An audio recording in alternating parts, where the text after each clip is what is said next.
So in this workshop or presentation about corsets, I'm going to talk a little bit about a brief history of corsets. Corsets have been around for centuries. It's quite hard to pinpoint exactly when the first corset came into being, because for as long as human beings have been clothing their bodies, there has been some sort of torso covering. It could be said that in the Bronze Age in Crete, in the Minoan civilization, there was some form of corsetry there. It could be said that Boudica, wearing her battle armour, is that a corset or is that a laced bodice? When does a laced bodice become a corset? Is it when steel boning is introduced? What makes a corset, essentially? There's no doubt that corsetry was quite prevalent in the fashions of the 16th, 17th, 18th and 19th centuries. There were moments where corsets fell out of favour, and when the shapes of the corsets that were in fashion changed. There was a fad for different body shapes over the centuries. It might have been when there was a fashion for more conical shapes or cylindrical shapes. And there was also a fashion for the S shape, where flatter and wider busks were used on the fronts of corsets to tilt the pelvis back and keep the chest upright, and this S shape was produced. So human beings have wanted to shape and modify their bodies and to kind of push the limits of what bodies could do. They've been wanting to do that for centuries. And corsets have been seen as the flavour of the month, but also the demon of the month as well. There have been medical professionals who have criticised corsets by saying that they disrupt the natural functioning of the body, and that they constrict the ribs and they push all the organs into unnatural locations within the cavity of the body. There have also been socio-political contexts within which corsets have flourished and diminished. During the war, for instance, in the beginning of the 20th century, obviously wearing corsets wasn't practical, and a lot of the factories that made corsetry were needed for the war effort. The popularity of corsets has also diminished as civil rights have changed and fluxed over the years. With the emancipation and the voting rights of women in the early 20th century, corsets fell massively out of favour. At the same time, in the 1960s, there was a lot of bra burning going on. So there seems to be a backlash against what was seen as the patriarchy in wanting to restrict and constrict women's bodies into a corset. So again, corsets fell out of favour in the 1960s. So as you can see, there's an awful lot that could be included in a workshop like this. There's the political aspect of life. There's the social aspect of life when it comes to, what women are doing on a practical level, whether they need to move around a lot, and how they're seen in society. So what I thought I'd concentrate on mainly in this presentation was to talk about the influencers, the people who inspired other designers to push their creations further, and also to focus on the 20th century primarily, because there's obviously very well documented history, there's photographs, and it's in living memory of at least some people who are still around. So in the 20th century we have quite a lot of political and social change. In the beginning of the 20th century we had women's emancipation and the right to vote, and this obviously freed women quite significantly. So corsetry was tossed aside. It was seen as something from the Victorian age that was very restrictive, and was seen as a sign of oppression of women. In the 1920s there was the flapper girl movement, which saw the body shapes of women becoming more flat-chested and boyish, if you like. And then, of course, the Second World War hit, and a lot of the materials used in corsetry and a lot of the factories that made corsets were needed for the war effort. So again, corsets weren't particularly in vogue. And then in the post-war era, there was Christian Dior and the New Look, and this was in 1947, and Christian Dior wanted to celebrate not only women's bodies, but also extravagance and spectacle. And Christian Dior very much epitomised the extravagance. He included corsetry in his New Look collection, and that has gone on to inspire many, many famous designers since. It was in the 1970s, 80s and 90s that the evolution of corsets really took on a snowball effect and became much more popular. Designer Terry Mugler had his first women's collection in 1973. In the book Corsets, A Modern Guide by Velda Lauder, Velda suggests that much of Terry Mugler's work could be described as a fusion of a John Willie cartoon and a comic book superhero, with the corset always at the centre of the story. In the late 1980s, both Jean-Paul Gaultier and Vivienne Westwood introduced the postmodern idea of underwear as outerwear, and the corset really started to make a comeback. Vivienne Westwood is obviously very well known for her involvement in the punk subculture in the late 1970s, but her career has obviously continued right up until today. She has been influenced by not only the present but also the past. She was very much inspired by the Belle Epoque era of the late 19th century in some of the kind of nod to historic corsets that she did. This is in contrast to some of Terry Mugler and Jean-Paul Gaultier's designs, which were seen as very postmodern and futuristic. Also, when it comes to corsets being seen as outerwear as opposed to underwear, Stella McCartney, in a commentary on the power dressing of the materialistic 1980s, used corsetry as part of daywear in tailored suits, and these also gave a nod to Terry Mugler's clean-cut triangular silhouette.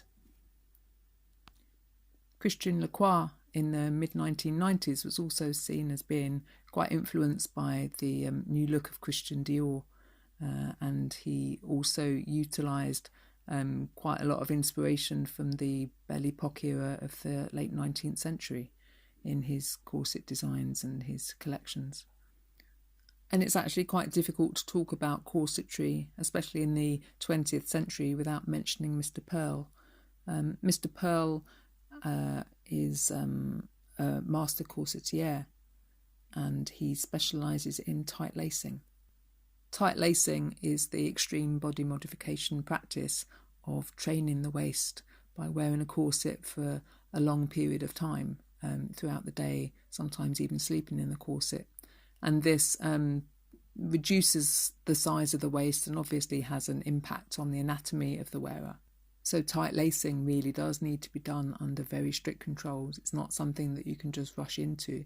It takes time and knowledge as well, and Mr. Pearl has knowledge of corsetry and tight lacing in abundance. In fact, Mr. Pearl has made collections for all of the designers mentioned, for Vivienne Westwood, for Lacroix, for Terry Mugler, for Jean-Paul Gaultier, as well as many celebrity clients. And talking about tight lacing and extreme body modification, it's difficult not to talk about Fakir Mustafa. Fakir was very much a part of the modern primitives movement, and he was very influenced by the tribesmen of Papua New Guinea who tight-laced using a wide belt known as an itiburu. So Mr. Pearl and Fakir Mustafa show that corsets aren't just the realm of women. They aren't only worn by women, they can also be worn by men, and worn by men in very extreme ways. It was John Galliano in his 2010 collection that featured men's corsets with reference to both Mr. Pearl's 1994 photograph of the perfect gentleman and an earlier image of fakir. In Velda Lauder's book, Corsets, A Modern Guide, she also talks about corsets being high fashion and bordering on art. And you can't talk about art and fashion without mentioning the great Alexander Mcqueen. Alexander Mcqueen was said to be very heavily influenced by Terry Mugler. And whilst it could be said that Terry Mugler's influences were on his own work were very much fantasy and futurism, it seemed that Alexander Mcqueen had a darker aspect to his designs. If you look at the moulded leather corset that he made that was sutured together, that has quite a dark element to it. But in 1997, Mugler produced a return to armour-like protection, fusing art and fashion in a way that created a living sculpture. His carapace piece from the late 90s is the epitome of this living sculpture and this animalistic protection, armour-like effect. And this seems to bring things right full circle. If you think about Boadicea wearing a tight laced bodice and going into war and going into battle, being a warrior woman, and then you look at Mugler's carapace corset in 1997, you can see how things are kind of gone full circle. There's the role of the corset has shifted and changed over the years and over the centuries. It can be used as protection and armour. It could also be used as oppression and submission, and then back to protection and armour again. But there's little denying that the prevalence of corsets in high fashion over the past few decades, that's had a big influence on the catwalk shows of designers such as Gucci and Dolce & Gabbana, and that's inevitably led to corsets filtering down to the high street. And from a cultural point of view and a subcultural point of view, corsets have featured quite heavily in movements like the burlesque movement and steampunk and the fetish environment as well. And with the access to the internet, there's a huge choice when it comes to styles of corsets, prices, and the functions of corsets.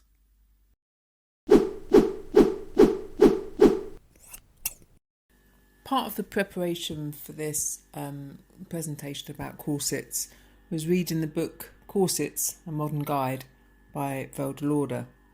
This is actually, strangely, a hard book for me to read because I probably wouldn't be doing what I'm doing now if it wasn't for Velda. I was her production assistant during the mid-1990s, and it was because of my work with her that I decided to start my own business.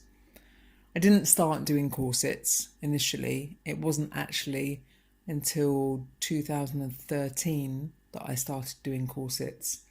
And that was because I could always send people to Velda to buy their corsets. But something happened in 2013 which meant that I couldn't do that anymore. So as I'm reading the book that she wrote, I'm wanting to do her proud. And so this presentation actually means a lot to me,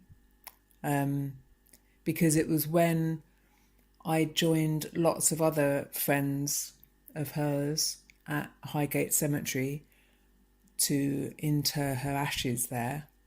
I wore one of the corsets that she made and gave me. And it was me taking a photo of that image and putting it on social media and having people ask if I was going to start making corsets, that the idea was implanted in my head that maybe continuing her legacy would be a really good idea. And for the past 7 or 8 years, that's what I've done. So giving a corset presentation holds a lot of emotion for me. I want to continue to do Velda proud and to really live up to the legacy that she has in the corset world. So Velda was very passionate about the fit of her corsets. It was when she was with a friend who was wearing a very badly fitted corset from another designer and that friend passed out because she found it difficult to breathe in this corset, Velda was resolute that that's what she wanted to do. She wanted to make beautifully fitted, well-crafted corsets, and she did. She made men's corsets, she made women's corsets. She focused primarily on women. Velda was very much a feminist. She was very into empowering women. She also really loved the hourglass shape. So she produced the Uber Curve corset as part of her vanity collection in 1997. That was launched from her Soho shop that she had on Brewer Street. And that was actually where I initially started working for Velda, until she realised that I wasn't as good at selling as I could have been, perhaps. So she took me out of the sales and put me in the workshop, and that's where I learnt about the construction of corsetry. And Velda used flat steel boning, some of the techniques I still use in my corsets. So yeah, when it comes to corsets, Velda loved the female form. She loved the hourglass shape. She loved the curves on women. She espoused the idea and the notion that any woman, no matter what her shape and size, could be pulled into a corset and transformed instantly. She saw corsetry as being a very strong warrior woman, imbued with huge amounts of femininity, and seeing the progression of Velda's work over the 20 or so years that she was making clothes, it was absolutely phenomenal. She started off making quite kind of cyberpunk, futuristic designs with a slant on fetishism, and she evolved over the time. She made corsets for Dita Von Teese and various other celebrities, not only on the burlesque scene but also kind of household names, people like Vanessa Feltz and Charlotte Church, I believe, both had a corset of Velda's. She designed collections for Victoria's Secrets and for Coco de Mer. And it was a real shock when she died.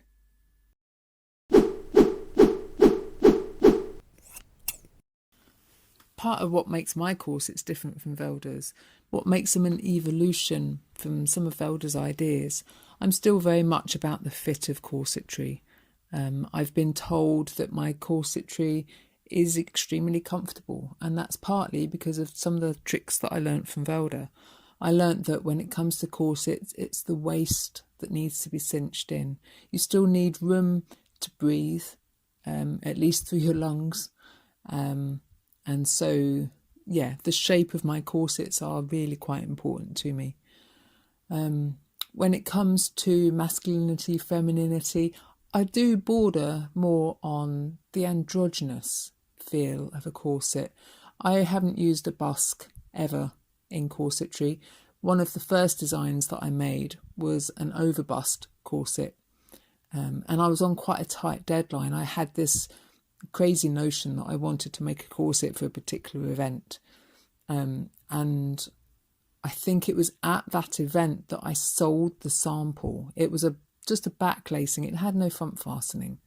It was just a backlaced overbust corset, my first ever corset that I'd made myself from scratch with the help of my seamstress Elaine, who also used to work for Velda for many, many years.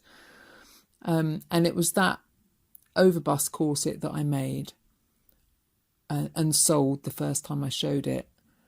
A week later, I was doing erotica, and I knew that I had to have at least one more of those corsets on display, and also that I wanted it to be front fastening, because the person that bought the sample struggled to get into it because it was only back laced. It wasn't front fastened as well.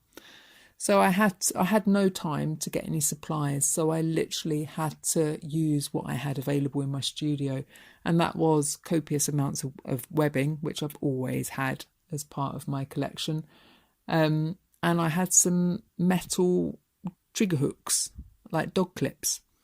So that's where the idea of unusual fastenings for the front of my corsets came into being. It was out of necessity. That first Overbust corset had quite a lot of positive response, and it wasn't long before I developed an underbust corset. Always really passionate about underbust corsets. I think they're extremely flattering to men and women, and they've got that versatility in them that overbusts maybe don't have. So I designed it was initially a pinstripe waspy corset. This was also a little bit of a nod to Velda, because Velda did do a pinstripe range. In fact, there was many a times when we both had stands at Erotica, and I'd quite often send people who had bought one of my pinstripe bustle skirts, I'd send them down to Velda to get a pinstripe waistcoat to go with it. And Velda would quite often do the same in reverse. So there were many pinstripe corseted women popping up to buy a bustle skirt from me. So there was definitely a crossover between my stuff and Velda's stuff in the early days. We also shared a seamstress, so it seemed appropriate that we should also kind of share customers. So yeah, continuing with her legacy and continuing to make really well made, well fitting corsets is my mission, really. Something that I've continued to run with over the past 7 years since her death. And I've now got quite a collection of corsets building. I made a corset for men, which used some of the techniques that I used for the underbust for women. Obviously for men have different body shapes, and in order to make the corset fit a man's body, I had to tweak the panels to make it a straighter cut, because men are generally straighter in their torso. And it was designing or sewing the front fastenings of this corset and being able to put my hand or my fingers down between the layers of the front fastenings. I happened upon an idea about adding waistcoat panels to this corset to make it a corseted waistcoat. This was something that Velda had done in the past, and I wanted to do my take on it, because a lot of my customers are men, and it seems a shame for them not to be able to wear such delights as a steel-boned, well-made corset. So yeah, I launched the corset with detachable waistcoat panels, and it went down an absolute storm. People loved it. Men and women, in fact, loved this corset. Elaine and I also thought about some of the issues that were kind of inherent in most traditionally made corsets. Most of the range of my other clothes has been made with longevity in mind. So strength and good construction techniques have always been a bit of a hallmark of my designs. This philosophy continued when it came to the corsets. We really worked hard on making the construction of these corsets bomb-proof, pretty much. And I've really enjoyed the continuation of the theme of unusual fastenings on the fronts of my corsets. It does quite often present quite a challenge, an engineering challenge, using the clips for the vaudeville corset that I made. Again, I sold the very original sample that I made of this within, I think, 3 days of finishing the sample. I sold it to a regular customer at an event that I do up in Bradford, which is an industrial music festival. And the clips on the front of this corset are traditional clips that you'd use on much heavier fabrics, either kind of thick cowhide leather or wooden boxes, things with a lot more structure. So making steel-boned corsets with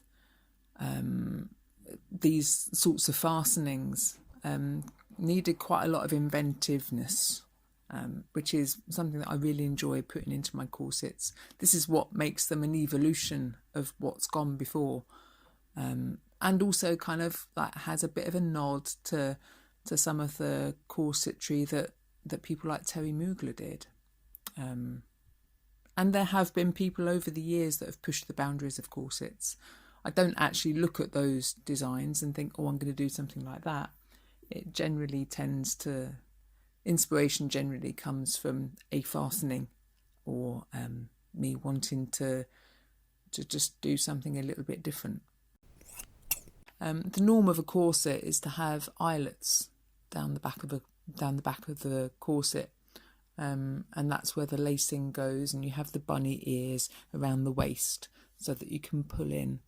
Generally speaking, if you pull the top cord of a corset, you'll pull in the upper part of the body, and if you pull the bottom parts of the lacing, you'll pull in the lower part of the body, and then just be able to pull both, and that will just cinch the waist in really nicely. But there are problems potentially with eyelets, and that's due to the force of the corset lacing. It's going in a particular direction, and it was with that in mind that instead of eyelets down the back of corsets, I decided to put D-rings. It made more sense to me to have a piece of metal that was attached to something that was counteracting the strain from the lacing of the corsetry. So these are some of the things that I think about when I'm designing and making corsets. It tends to be from a structural point of view, a kind of engineering side of things. I don't sit and sketch corsets. I've never been one that kind of draws designs. I'm very much hands-on. Maybe it's my applied mathematics background that pushes me more into the direction of the engineering. Who knows? But I'm always incredibly passionate about the fusion of fashion and function. Those have been two things that have been part of my collection and my designs for many years. And it's partly the fact that I've been on the fetish scene for most of my adult life that the function of my corsets has taken on a fetish and bondage theme. I'm very inspired by the possibilities that corsets can give the wearer and also the admirers of the wearers.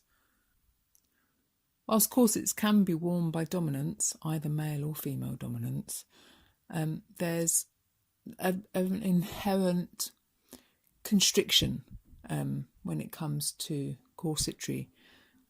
This can either have the psychological effect of making someone submissive, or it can have the psychological effect of making someone quite strong and powerful. And it's playing with these psychological tricks that corsets can imbue in their wearer, and ramping it up slightly. So with a dominant corset, there isn't going to be the bondage possibilities that a submissive would want perhaps in a corset. I feel that it is the wearer that imbues the corset with a sense of what they want to bring to it. But as a designer, helping that process by designing in some aspects that could be used in whatever way the wearer wants. So there's the press studs down the side of my bondage corset. So that can be used in predicament bondage situations. And it was someone trying on one of those corsets and saying that it didn't hold their submissive down enough that I started playing with the idea of integrating some welded O-rings into corsets. And also including different fabrics as well. I had a fabric design created quite a few years ago, and it was at the beginning of 2020 that I got that printed onto fabric and started making corsets and various other things out of it. Sadly, obviously, with the pandemic, this corset was only actually on display once at a London alternative market, and it went down a treat. People really liked it. They liked the idea of bringing the subtle kink of this fabric to a very unique corset. So my influence is still very much inspired by Velda, in the fact that I focus on the fit of the corset, but also on the function of the corset as well. It's actually doing this presentation and doing some research about corsets that's provoking a lot more inspiration. So who knows what will happen next. So I really hope that you enjoyed this presentation about corsets, about the history of corsets, about my inspiration, and a little introduction into some of the range that I've been producing and will continue to produce. Most of my corsets can be seen on my Etsy shop. So if you search JedPhoenixStyle on Etsy, if you see any individual listings, then just click on those and then click on JedPhoenixStyle and you'll get the full shop with a variety of corsets and trousers and waistcoats and all sorts of things. You can also visit my website, which is JedPhoenix.com. I'm on FetLife as JedPhoenix, and I'm on Instagram as JedPhoenix of London Fashion. And you can find me on Facebook as JedPhoenix of London. And of course, I'll also be at LAM whenever lockdown is relaxed and whenever we can start having London alternative markets in the flesh, then please do come and see me and try a corset on, because it's actually putting a corset on, feeling that embrace of a corset that will get you hooked. It got me hooked, and yeah, I'm still loving it. So thanks for listening, and hope to see you at London Alternative Market very soon.